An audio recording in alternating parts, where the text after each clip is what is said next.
Quoi de neuf en histoire se met à l'heure des Jeux Olympiques de Paris 2024 et vous propose une série spéciale consacrée au sport. Nous avons invité les contributeurs de l'ouvrage collectif Une histoire globale des sports olympiques, paru aux éditions Atlante, afin de retracer la trajectoire olympique des disciplines sportives au programme. Bon visionnage, bonne écoute et bon jeu. Je suis Joris Vincent, chercheur à l'unité de recherche pluridisciplinaire, sport, santé et société à l'Université de Lille. J'ai écrit le chapitre Rugby et olympisme, conquête contrastée de l'universalisme 1900-2024, dans l'ouvrage L'histoire globale des sports olympiques. Le rugby et l'olympisme, c'est une histoire ancienne, puisque lors des JO de Paris en 1900, on assiste déjà à un premier tournoi triangulaire de rugby entre trois nations, le Football Club de Francfort, les Moselles Wanderers, qui sont un club anglais de Birmingham, et une sélection française composée à la fois de joueurs du Stade français, du Racing Club de France et du club des Cosmopolitan Club. Ce tournoi se déroule dans l'indifférence générale, mais il va donner suite à d'autres matchs dans les Olympiades à venir, puisqu'en 1908, à Londres, on observe un tournoi entre une équipe britannique et une équipe d'Australasie.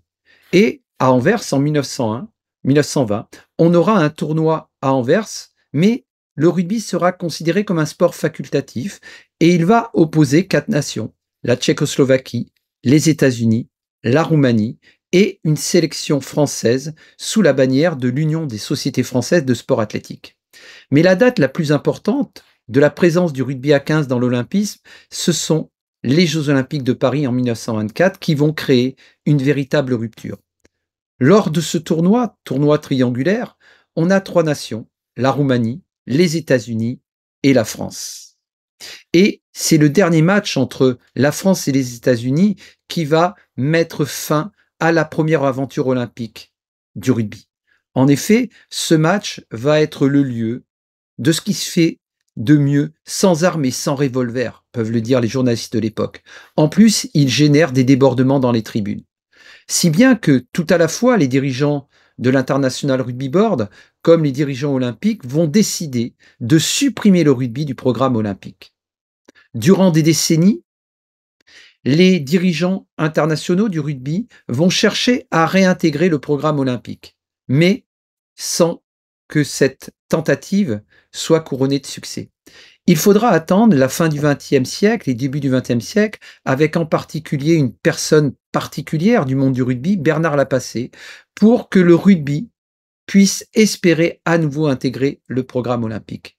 Mais ce ne sera pas n'importe quel rugby, ce sera le rugby à 7.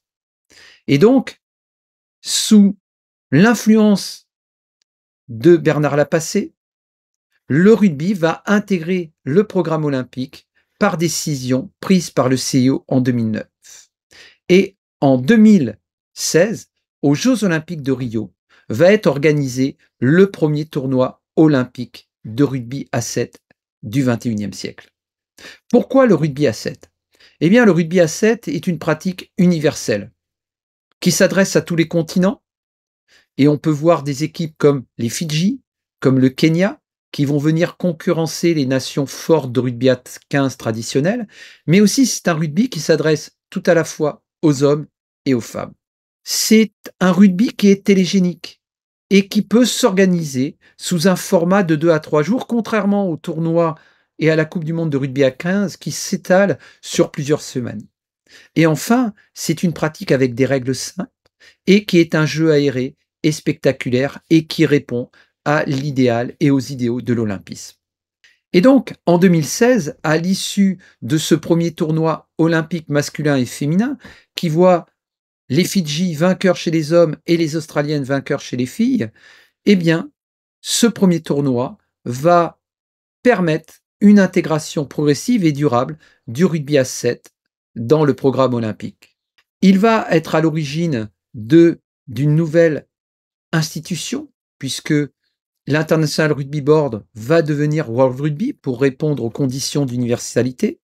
Il va générer de nouveaux athlètes, puisque on aura des athlètes qui commencent à fond et terminent à fond, donc plus proches des décathloniens et moins répondant à l'image très hétérogène des gabarits du rugby à 15. Et ensuite, il va permettre aussi une nouvelle législation concernant la nationalité de ces pratiquants pour permettre à des nations émergentes de pouvoir sélectionner des joueurs ayant joué dans d'autres nations. Mais il pose une interrogation profonde pour le XXIe siècle, c'est que le rugby à 7 va, même s'il est pensé comme complémentaire au rugby à 15, est-ce que le rugby à 7 ne va pas faire disparaître le rugby à 15?